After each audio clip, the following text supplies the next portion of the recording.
Hello, and welcome to the Crone Codes, a place for women of all ages and stages to receive stories and wisdom to inspire and remind you of who you are, what you bring, and what this journey of life is all about. Hi, and welcome back to the Crone Codes. I'm your host, the creator and resident crone, Joan Advent. So we're rounding out the first year of the Crone Codes, and I've been reflecting quite a bit. I've been thinking about where we're headed for this second season and wanted to fill you in on that. When I do a podcast, it really it's an inquiry for me.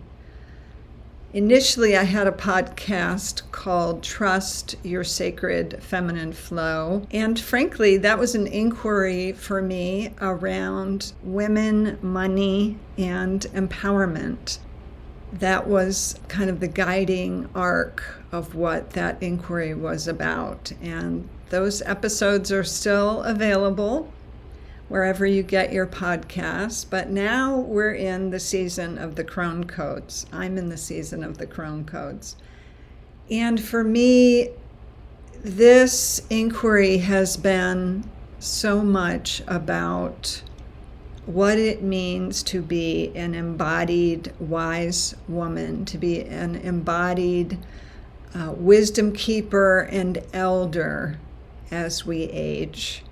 And this first year of the Crone Codes has very much been about the recognition and the exploration of the way that we gather the Crone Codes through each and every stage of our development as women, through those common passages of the child, the maiden, the mother, the sovereign queen archetype, and the crone.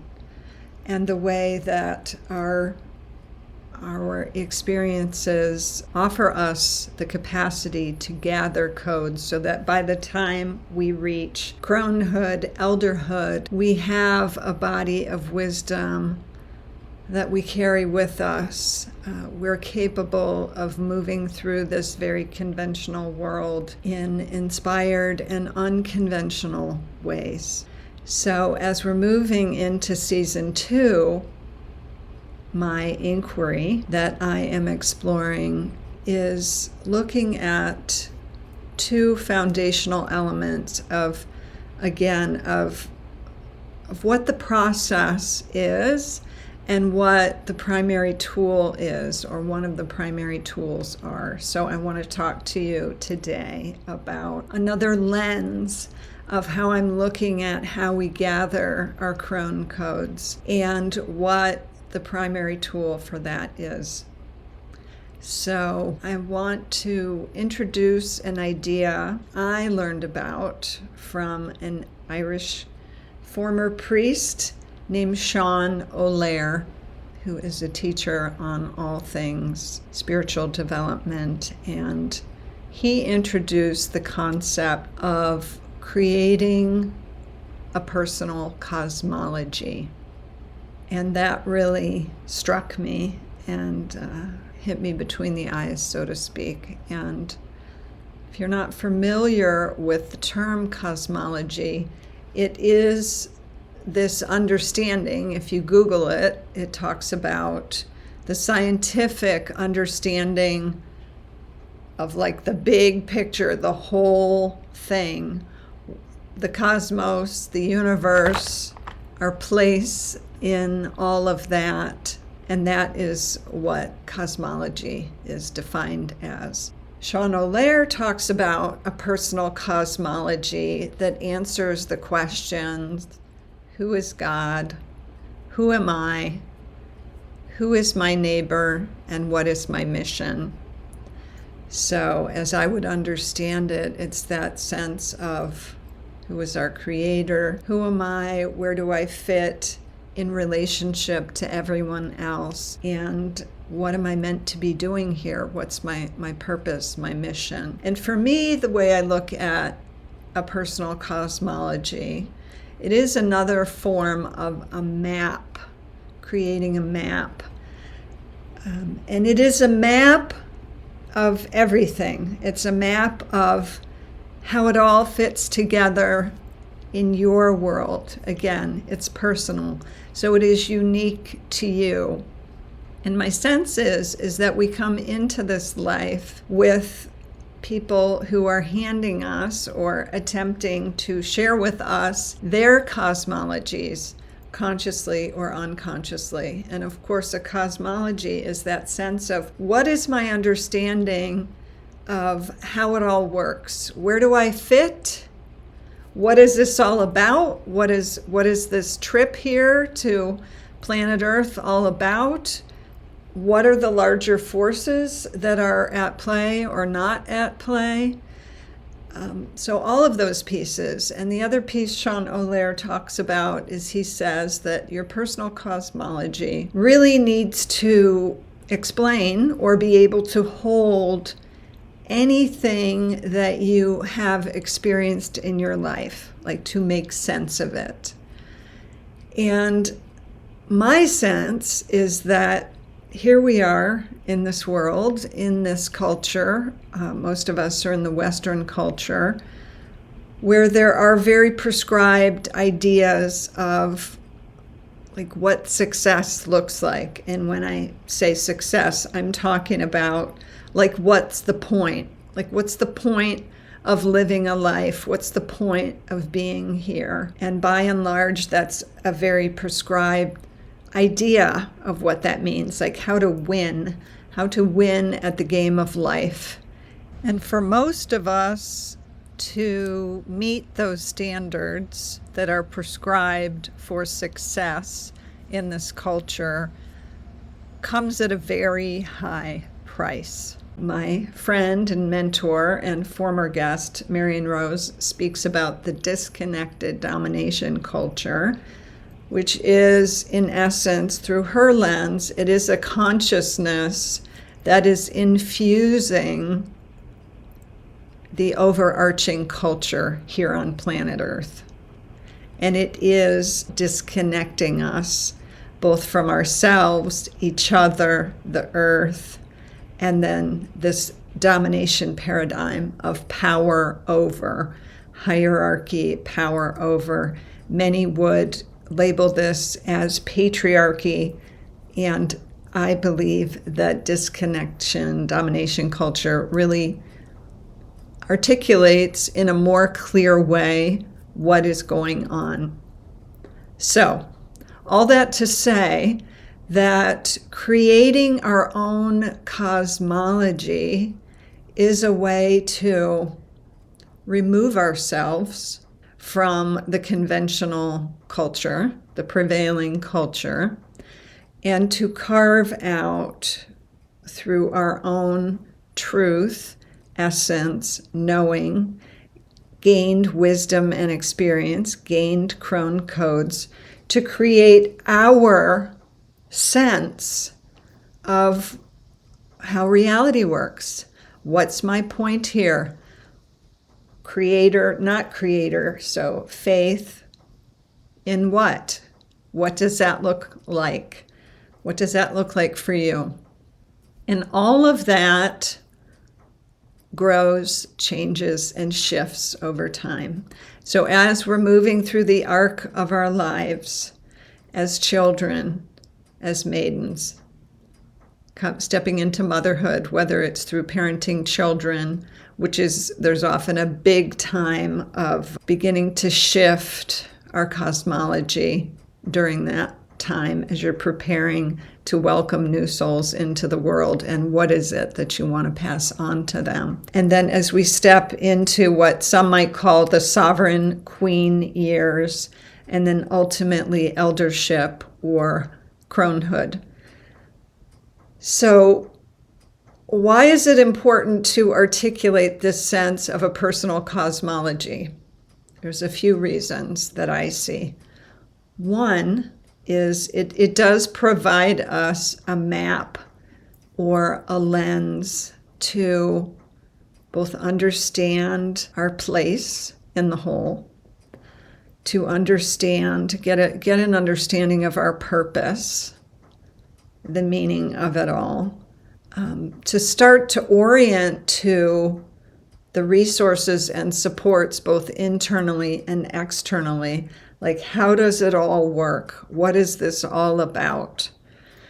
And when we can establish that separate and apart from the dominant culture, the disconnected domination culture paradigm, we can start to create lives and live our life from, it's almost like within a universe of our own, where I'm going to speak to a phrase that Jesus used way back, that we are meant to be in this world, but not of this world. And so my understanding of how we do that is by consciously creating a personal cosmology.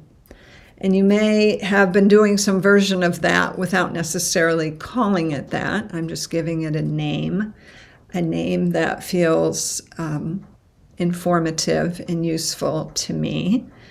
So this whole idea of we're here to be in this world, but not of this world. And my understanding, based on my own cosmology, is that we are these fractals of the divine, that we are these slivers of sacred consciousness, or this compilation of unique divine gifts that are here to both express, to experience, to remember that as our true nature.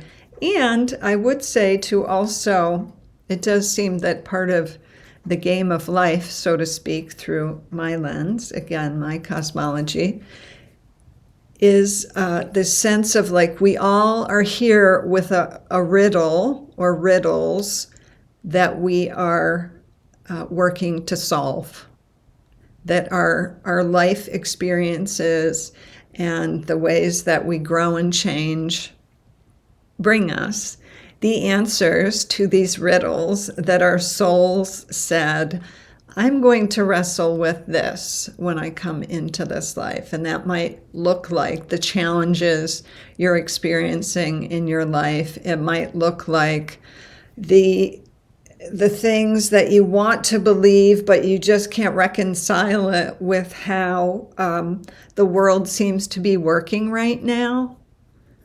And I'll say for myself that one of the riddles that I have been working with throughout the whole course of my life has to do with the intersection of money, equity, power, spaciousness, not necessarily how to be a success in those ways, but how to honor our truest nature and flourish and thrive financially in this world without having to betray or sacrifice or enslave ourselves or cut off part of ourselves in order for us to succeed.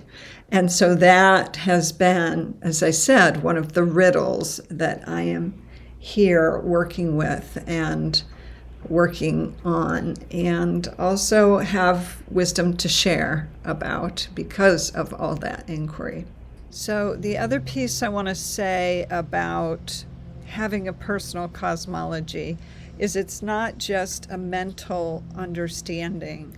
There is something that happens about our energy and our embodiment of a freedom that it brings. I receive this vision or this sense of it's like the difference between having our feet stuck in cement and having what I would call like a cosmic hoverboard that is unique to us, that has these unique codes that correlate with our own cosmology, that allow us to create and express in this life with a dynamic capacity that is just not possible when we are still plugged in to the prevailing cosmology, either of somebody else,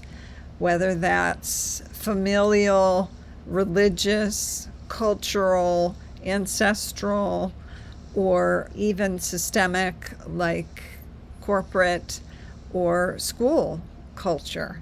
So to come into activation of our own personal cosmology gives us this freedom and capacity to create, and as I said, to really be in this world in a whole different way, in an unconventional and inspired and empowered way. So it's important to name, in the process of activating, creating, cultivating your personal cosmology, it is this sifting through, this weeding out, this identifying, for example, the threads of your lineage or your ancestry or cultural pieces even that are in alignment for you, that do feel like, yes, this is a part of my personal cosmology. Always with the recognition that that is shifting and changing over time. The more life experience we have, the more clarity we have, the more downloads we receive. It is shifting and changing over time if we are in a conscious evolutionary process. But it's important to name that you get to choose, you get to discern. There may be threads of those traditions or lineages that are almost like starting points for your cosmology, like the whole true, clear, strong pillars, that it's like, yes, this feels true. And along the way throughout our life, there can be so much more that doesn't work in your personal cosmology. You might be a part of a community or be drawn to something for a time, and you are adopting elements of those beliefs that fit with the prescribed way to, whether it's a faith tradition, a religious tradition. I do think in many ways there are those that have moved through what we would call the New Age movement and then are beginning to move on or to deepen or to develop new aspects of their cosmology that doesn't adopt everything that they learned, practiced, picked up through those traditions. So it is important for me to convey that our personal cosmology is always going to be unique to us. No one else, not anyone else, will have an identical cosmology to yours. And I am emphasizing that because we can get so caught up in order to have a sense of belonging, to need to get on the bandwagon with whatever the community is that we are a part of. And we get to choose and discern and clarify, this is true in my cosmology and this is not. And I need to be willing and able to let that go.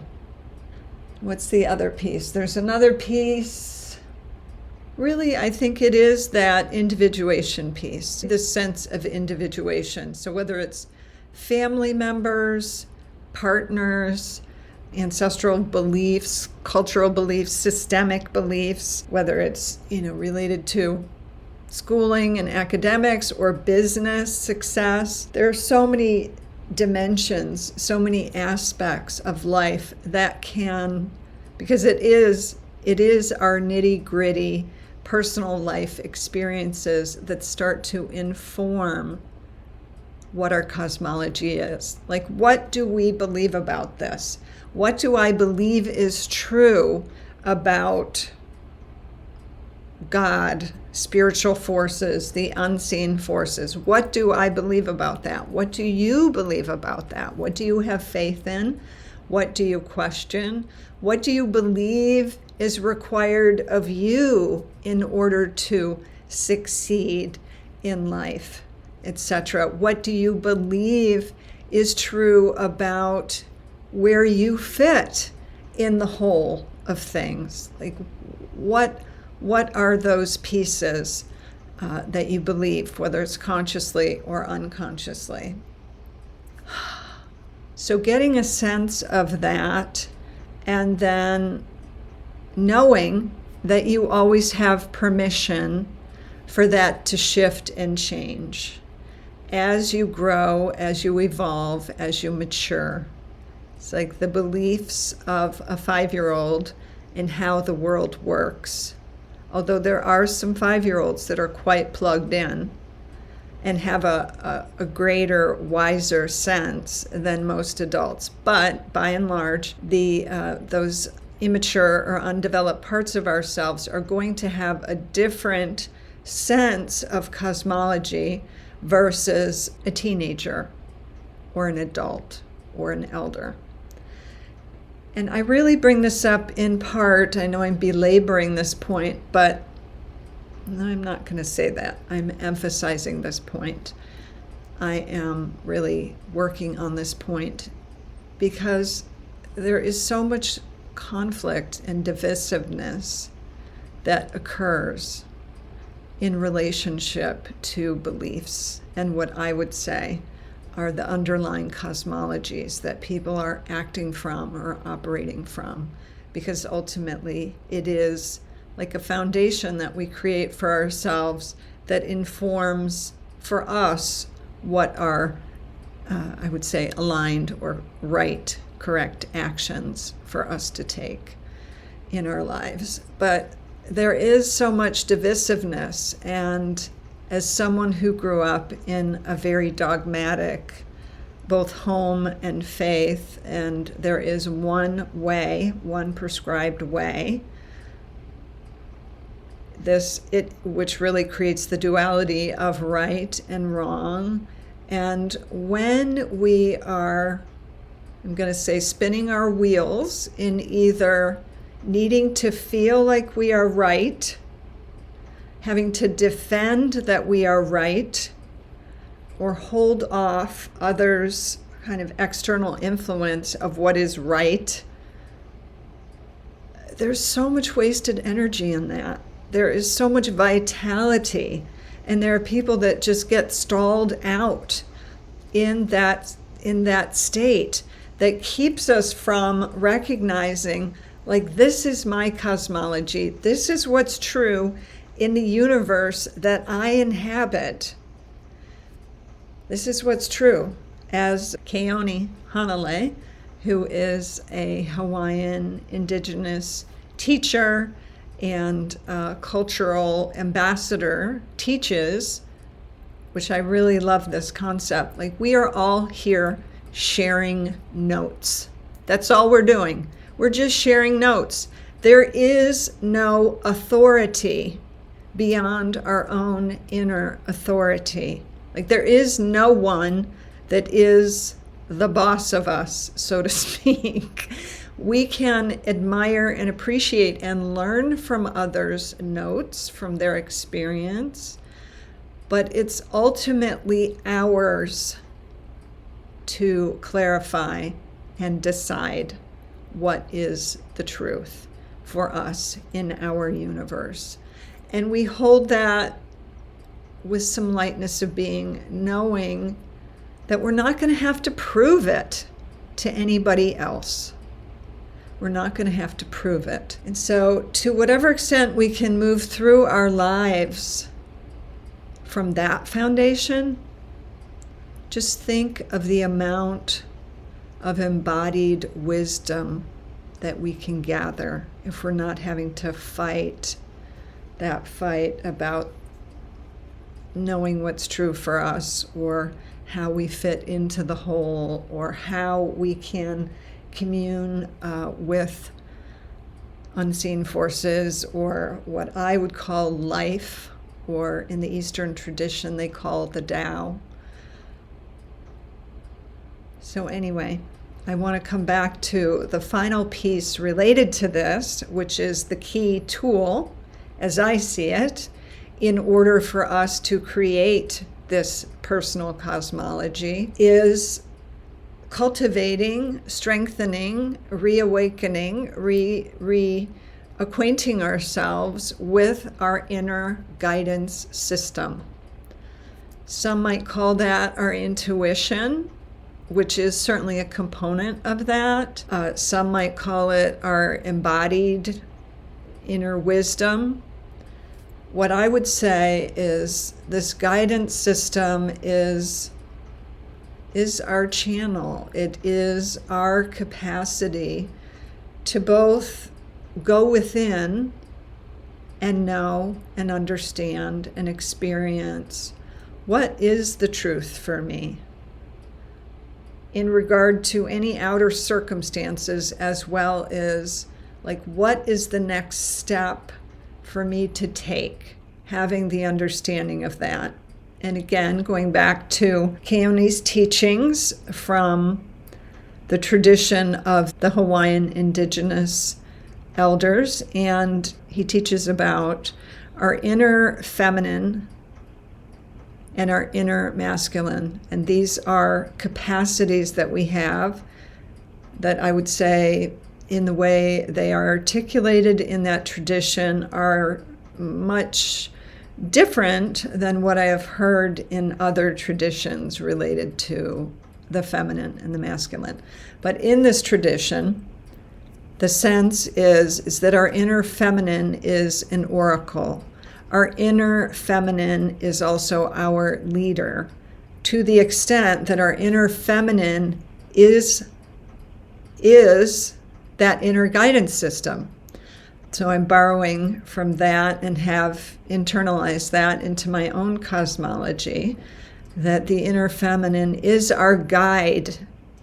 And when we can learn to trust that without having to fight, argue, prove, defend ourselves for knowing, like this is the next step for me, or this is what is true for me, this is what is a yes for me, whether it makes sense to anyone else, whether it makes sense on paper, whether it makes sense to our questioning, doubting mind. When we can cultivate that channel, when we can open to that and strengthen that connection, we are unstoppable. And again, in my own cosmology, my sense is that is when we can come into this world. We can be in this world, but not of this world. We can create, we can express, we can soar. All of the possibilities that our humanity are born into this life with, we can act in the positive sense, we can access, we can harness. But it all begins with reacquainting ourselves or opening up, activating our connection to that channel, to that inner feminine, to that inner guidance system. So this is something that I do in my individual work, my one-on-one work with clients, consciously creating a sense of what is your unique map, what is your unique cosmology, as well as how can I learn to trust the truth within me? How can I learn to discern what is old programs, etc., that have been, whether it's inserted or I'm gesturing with my hand, it's kind of like this effort to impress upon us something to override that sense of self-trust, that sense of knowing. Part of what I am here to do, and part of what this second season of the Crone Codes will be about, is with my guests and myself, is exploring facets of their cosmology, my cosmology, pieces of cosmologies that women are working from, developing, that you might want to incorporate into your own, to borrow, to activate, to bring online, as well as how we work with opening to our intuitive gifts, to that inner guidance system. So I hope that you will join us. And if you're interested in learning more about that or working with me more deeply, there are some links in the show notes. You can send me a message and let me know you would like to be added to my list. And I also have a scheduling link if you would like to dive into that now, if you would like to schedule a call and look at working together and starting that journey for yourself in a personal way. And as always, I do want to remind you, I do want to offer you the reminder that ultimately you are love and you are loved. Thank you. Thank you for joining us today on the Crone Codes podcast. If you appreciated what was shared, please rate, review, subscribe, and comment wherever you get your podcasts.